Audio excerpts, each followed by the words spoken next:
नमस्कार मित्रांनो, trade for प्रॉस्पेरिटीमध्ये मी तुमचं सगळ्यांचं स्वागत करतोय. चला पाहूया निफ्टी 50ने आज कुठे आणि कशा प्रकारे ट्रेड एक्झिक्यूट केलेला आहे. आपण काल डिस्कशन केलेलं होतं. आपला हा जो डिमांड झोन बनलेला आहे 22,640 ची जी काही डिजिटल लाईन बनलेली आहे ही मार्केटमध्ये खूप इम्पॉर्टंट डिजिटल लाईन होती. बट आज झालेलं काय, मार्केटने एक्झॅक्टली ओपनिंग ही त्याच्या बिलो केलेली आहे. असं वाटलं होतं की मार्केटचा जो गॅप डाऊन आहे तो थोडासा मोठा येईल. US मध्ये जी काही पडझड झालेली होती US मार्केटमध्ये त्याच्या अकॉर्डिंग आपल्याला वाटलं होतं थोडंसं मार्केटमध्ये फॉल थोडा गॅप डाऊन थोडासा मोठा राहू शकतो. बट नाही, मार्केटने कुठेतरी 0.80% नियर बाय गॅप डाऊन केलेला होता. त्यानंतर बघा मार्केट इथे जसं ओपन झालेलं आहे इमिजिएट आपण कधीच डाऊन साईडच्या ट्रेडमध्ये बसत नाही. आता समजून घ्या, डायरेक्शन जरी मार्केटचं डाऊन साईडचं असेल ट्रेड करायचं तरीही मार्केटमध्ये ज्यावेळी गॅप डाऊन येतो त्यावेळी आपण ट्रेडला अवॉइड करत असतो. अशा वेळी ट्रेड कुठे एक्झिक्यूट करायचा, काय करायचं या गोष्टीला तुम्ही डिटेलमध्ये समजून घ्या. प्राइसने स्टार्टिंगला काय केलं, पहिल्यांदा वरती येण्याचा प्रयत्न केलाय, त्यानंतर कुठे प्राइसने खाली गेलेली. आता मोस्टली लोक काय करतात की हा लो तुटल्यानंतर पण ट्रेडमध्ये घुसतात, पण अशा कंडिशनमध्ये आपण ट्रेडमध्ये घुसत नाही. त्यानंतर प्राइसने बघा काय केलेलं आहे, मोस्टली इथे आपण प्राइसला पहिल्यांदा ट्रेड करायला वेळ दिलेला आहे. एक्झॅक्टली आपल्याला समजून घ्यायचं होतं की प्राइस काय करण्याचा प्रयत्न करते. त्यानंतर आपल्याला हा एक पॉईंट मिळालेला होता जो की 22,597 म्हणजे 22,600चा एक पॉईंट मिळालेला होता, जिथून प्राइसमध्ये सेलर्स लोक ऍक्टिव्ह होते. त्यानंतर झालेलं काय बघा, एक्झॅक्टली प्राइसने 11:40 जी कॅन्डल आहे त्यांनी याचा ब्रेकआउट दाखवायचा प्रयत्न केला आणि या ठिकाणी बाईंगला बसवण्याचा प्रयत्न केला. आता समजून घ्या की या ठिकाणी काय होतं, ज्यावेळी डाऊन ट्रेंड असतो, डाऊन ट्रेंडमध्ये मार्केट असं ब्रेकआउट दाखवतं आणि तिथं फेल्युअर येण्याचे चान्सेस असतात. मग या केसमध्ये काय करायचं, जनरली तुम्ही जर स्कॅल्पिंग करत असाल तर स्कॅल्पिंगसाठी 1 मिनिट किंवा 3 minutes it's a best time frame असते, बिकॉज आपण जास्त मोठे टार्गेट्स घेत नसतो याच्यामध्ये.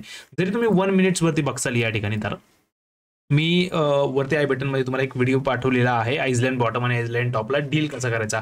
जर त्याच्या अकॉर्डिंग तुम्ही बघताय तर मार्केटने काय केलंय, स्टार्टिंगला याच्या वरती जाण्याचा प्रयत्न केलाय. त्यानंतर इथे एक पॉईंट दाखवलेला आहे, मी तुम्हाला मार्क करून दाखवतो.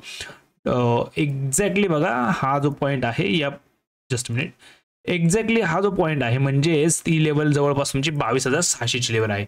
आणि इथे काय केलेलं बघा, या ठिकाणी प्राइसने वरती जाऊन एक इथे ब्रेकडाऊन दाखवलेला आहे. इमिजिएट या ठिकाणी तुम्हाला ऍक्च्युअली पुट साईडचे ट्रेड एक्झिक्यूट झालेले होते आणि इथून आपल्याला डाऊन साईडचा ट्रेड आम्ही लाईव्ह मध्ये झूम लाईव्हला एक्झिक्यूट केला होता आणि इथून आम्ही जबरदस्त असे प्रॉफिट्स काढले होते. त्यासाठी तुम्हाला रेफरन्स पॉईंट खूप महत्त्वाचा असतो आणि तो रेफरन्स पॉईंट तुम्हाला इथे या एरियामध्ये इथे कुठेतरी असा रेफरन्स पॉईंट मिळत होता. बट इथे कुठेतरी ब्रेकआउट सारखा सिनारिओ दाखवला. बट आपल्याला माहित होतं की आजचा ट्रेंड हा डाऊन ट्रेंड आहे. डाऊन ट्रेंड असल्यामुळे आपण काय केलं, या ट्रेडला थोडंसं अवॉइड केलं अगोदर आणि त्यानंतर या ट्रेडला डील करायचा प्रयत्न केला. आणि दुसरी गोष्ट काय असते ब्रेकआउटमध्ये समजून घ्या, ब्रेकआउट जेव्हा पण असा 90 डिग्रीने होतो म्हणजे ब्रेकआउट होण्यासाठी पहिल्यांदा एक स्विंग प्रोव्हाइड करून मार्केट जर ब्रेकआउट करत असेल तर तो ब्रेकआउट जनरली सक्सेसफुल होण्याचे चान्सेस थोडेसे असतात. बट ज्यावेळी प्राइस असा स्विंग प्रोव्हाइड करत नाहीये, डायरेक्टली 90 डिग्रीने ब्रेक करतो, त्यावेळी मात्र त्या ब्रेक होण्याचे चान्सेस कमी होतात आणि इथे फॉल्स ब्रेकआउट आपल्याला पाहायला मिळू शकतो. आणि एक्झॅक्टली आपल्याला याच ठिकाणी हा फॉल्स ब्रेकआउट पाहायला मिळाला आणि त्याचाच बेनिफिट आपण या ठिकाणी मारला आणि खूप सुंदर असा डाऊन ट्रेंड आपल्याला या ठिकाणी एक ट्रेड आपल्याला एक्झिक्यूट करता आलेला आहे. चला आपण पाहूया की निफ्टी 50 उद्या कुठे आणि कशा प्रकारे ट्रेड करू शकतो. लक्षात घ्या, आता या ज्या लेवल्स आहेत ते आपण काढून टाकूया. आता लक्षात घ्या की हा जो डिमांड झोन होता, या डिमांड झोनला मार्केटने डाऊन साईडला ब्रेक केले. आता according to the Frank Miller theory, Frank मिलरच्या थेअरीच्या प्रमाणे काय फ्रँक मिलरची थेअरी सांगते की एखादा डिमांड झोन ज्यावेळी मार्केट ब्रेक डाऊन करतं, ओके, ब्रेकडाऊन केल्यानंतर प्राइस काय करते, खाली जाऊन ट्रेड करते आणि त्यानंतर पुन्हा त्या ठिकाणी येते. म्हणजे काय की हा जो पॉइंट असतो ज्या ठिकाणी ब्रेकडाऊन झालेला आहे, या ठिकाणी काय होतं असं की जे बायर्स लोक मार्केटला वरती उचलण्याचा प्रयत्न करत असतात, ह्या लोकांचे काय होते की यांचा स्टॉप लॉस जातो आणि यांना सेलच्या ऑर्डर्स एक्झिक्यूट करावे लागतात. हीच सिच्युएशन जी असते यालाच आपण लॉंग वाइंडिंग असं म्हणतो. म्हणजेच मार्केटमध्ये लॉंग वाइंडिंग झाली आपण असं कन्सिडर करूया. आता लॉंग वाइंडिंग झाल्यानंतर काय होतं की मार्केट तुमचं पहिल्यांदा डाऊन साईडला जातं आणि त्यानंतर मार्केट तुमचं काय करेल की हळूहळू नंतर पुन्हा वरती उठण्यासारखा सिनारिओ दाखवेल. म्हणजे काय, हायर आहे हायर लो, हायर आहे हायर लो, हायर आहे हायर लो, हायर आहे हायर लो. आणि ज्यावेळी मार्केट तुमचा हायर आहे हायर लो समजा इन केस बनवायचा प्रयत्न करायला लागेल, त्यानंतर हा जो तुमचा 22,750 ते 22,700चा जो झोन आहे, या झोनमध्ये जर मार्केटने या जो काही हायर आहे हायर लोचा जो काही पॅटर्न बनवायचा प्रयत्न केला त्याला जर ब्रेक डाऊन करून 5 मिनिट्स वरती असं जर आइसलँड टॉप तुम्हाला प्रोव्हाइड करायचा प्रयत्न केला, त्यानंतर तुमचा इथे जो काही फ्लिप्स ही जी कन्सेप्ट आहे या फ्लिप्सला तो सॅटिस्फाय करतो आणि इथून मार्केट डाऊन साईडला येऊ शकतं. According to the Frank Miller's याच कन्सेप्टला फ्लिप्स असं म्हणतात. तर फ्लिप हे या ठिकाणी बनेल का हे आपण पाहूया. जर बनलं तर या ठिकाणाहून आपल्याला जो काही ट्रेड एक्झिक्यूट होईल तो मी तुम्हाला ग्रुपवरती मेन्शन करून देईन. त्यामुळे आपली ही जी काही लेवल आहे 22,750 ते 22,700 हा एक एरिया खूप महत्त्वाचा एरिया राहील आपल्याला उद्यासाठी आणि आपलं ऑब्झर्वेशन या एरियावरती राहील इन केस मार्केट वरती ट्रेड करत आलं तर. आता समजा मार्केट वरती तर आलेलं आहे, बट याच्या ठिकाणी ते फ्लिप्स साठी आपल्याला जी काही सॅटिस्फॅक्शन हवंय किंवा जो काही आपल्याला आइसलँड टॉप हवाय त्याला आपल्याला जर सॅटिस्फाईड नाही केला आणि प्राइस समजा याच्यावरती निघून आली तर तुम्हाला जर वाटेल की ते फॉल्स ब्रेकडाऊन होऊ शकतो, तर नाही, त्यासाठी आपल्याला थोडंसं थांबावं लागेल. कारण काय झालेलं आहे बघा, प्राइसने पहिल्यांदा काय केलं, या भागातून रिजेक्शन घेतलेले आहेत आणि त्यानंतर सेलर्स या ठिकाणी ऍक्टिव्हेट झाला आणि या ठिकाणावर फॉल एक्झॅक्टली आलेला आहे. त्यामुळे आपल्यासाठी सगळ्यात इम्पॉर्टंट जो सप्लाय झोन राहील तो सप्लाय झोन आपला असू शकतो 22,837 ते 22,800 पर्यंतचा हा जो काही एरिया आहे हा सगळ्यात इम्पॉर्टंट एरिया राहील. आणि हाच एरिया या ठिकाणी सिम्पली आल्यानंतर आपण काय करूया, 5 ते 10 ते 20 पॉईंटचा वरती स्टॉप लॉस प्रोव्हाइड करूया. म्हणजे 22,850 पासून 22,830 पर्यंत आपण या ठिकाणी स्टॉप लॉस प्रोव्हाइड करूया आणि या ठिकाणाहून आपण डाऊन ट्रेडला ट्रेड करण्याचा प्रयत्न करूया. हा ट्रेड आपला सगळ्यात मोठा ट्रेड राहील आणि हा सगळ्यात इम्पॉर्टंट ट्रेड सुद्धा राहू शकतो. आता तिसरी गोष्ट, जर मार्केट वरती आलंच नाही कन्सिस्टंटली, हे जे काही 90 डिग्रीने मार्केट खाली चाललं, तर बघा कसं असतं, मी तुम्हाला याच्यामध्ये एक इम्पॉर्टंट एक्झाम्पल देतो 90 डिग्रीचं, त्यानंतर आपण या गोष्टीवरती डिस्कशन करू. मोस्टली खूप लोकांना असं वाटतं मार्केटमध्ये ब्रेकडाऊन झाला आता वरती खाली जाऊया, ब्रेकडाऊन झाला आता खाली जाऊया, ब्रेकडाऊन झाला आता खाली जाऊया. बट ज्यावेळी मार्केट अशा गोष्टी चालत असतं याला आपण 90 डिग्रीची मूव म्हणतो. ठीक आहे, या अँगलमध्ये काय असतं की या अँगलमध्ये मी आता तुम्हाला एक एक्झाम्पल देतो. समजा या ठिकाणी एक माणूस उभा आहे आणि इथे एक मुलगा उभा आहे, दोन्ही, एक मुलगा इथे उभा आहे, एक मुलगा इथे उभा आहे. या मुलाने समजा 90 डिग्रीने एक दगड वरती फेकला आणि याने 45 डिग्रीने एक दगड पुढे फेकला. अनफॉर्च्युनेटली काय आहे की हा जो दगड आहे, हा 90 डिग्रीने जो दगड फेकतोय हा दगड जास्त अंतर नाही कापणार, पण हा जो 45 डिग्रीने टाकलेला दगड आहे याच्यामध्ये काय आहे की याच्यामध्ये जास्त अंतर तो दगड कापतो. बरोबर आहे. म्हणजेच काय थोडक्यात की या स्पॉटवरून एखादा ट्रेड स्टार्ट झालेला आहे आणि तो 90 डिग्रीने वरती चाललेला आहे आणि या ठिकाणाहून एक ट्रेड स्टार्ट झाले तो 45च्या अँगलने अशा पद्धतीने चाललेला आहे. तर होतं काय की याच्यामध्ये जो काही बायर बसलेला आहे हा बायर काय करतो, टाइमच्या अगोदर त्याला प्रॉफिट झाला असल्या कारणामुळे तो काय करतो, इथे प्रॉफिट बुकिंग लवकर करतो. त्यामुळे जनरली काय होतं की 90 डिग्रीचे जेवढे पण ट्रेंड असतात हे जनरली सस्टेन राहत नाहीत, त्यामुळे त्यांच्यामध्ये फॉल आपल्याला इमिजिएट पाहायला मिळतो. बट 45 डिग्रीचा अँगलचा जो काही ट्रेंड असतो हा ट्रेंड एक प्रॉपर आणि स्टेबल ट्रेंड असल्यामुळे याच्यामध्ये प्रॉफिट बुकिंग आणि व्यवस्थित बाईंग होत असते. त्यामुळे 45 डिग्रीचा अँगलचा जो काही ट्रेंड असतो तो जनरली सस्टेन राहतो. त्यामुळे बघून घ्या की या ठिकाणी आपण काय पाहतोय की या ठिकाणी आपल्याला 90 डिग्रीने मोमेंटम दिसतंय, 90 डिग्रीने मार्केट पडताना दिसतंय. त्यामुळे काय आहे की मार्केटमध्ये आपण एक एक्सपेक्टेशन ठेवतोय की हा ट्रेंड जास्त सस्टेन राहणार नाही आणि याच्या अगेन्स्ट एक मूव येऊ शकते. तर ती कुठून येणार आहे, काय येणार आहे आपण ते बघूयाच. आपण एक्सपेक्ट काय करतोय आता त्याच पॉईंटवरती आपण एक्सपेक्ट करतोय की 22,448. आता 22,448 हा पॉईंट कुठून येतो याला पण मी तुम्हाला डिटेलमध्ये सांगतोय. बघा हे पॉईंट्स जे आहे त्याच्या ऑलरेडी मी व्हिडिओज तुम्हाला अपलोड केल्यात की यांना आयडेंटिफाय कसं करायचं असतं आणि कसं नाही. जर आपण 2 hours वरती आलो, 2 hours वरती बघा इथून ज्यावेळी मार्केटचा इलेक्शनचा पार्ट होता, इलेक्शनच्या पार्टमधून प्राइसने इथून एक मोमेंटम स्टार्ट केली होती. बरोबर आहे. मोमेंटम स्टार्ट केल्यानंतर इथून एक मार्केटने रॅली क्रिएट केली होती. बरोबर आहे.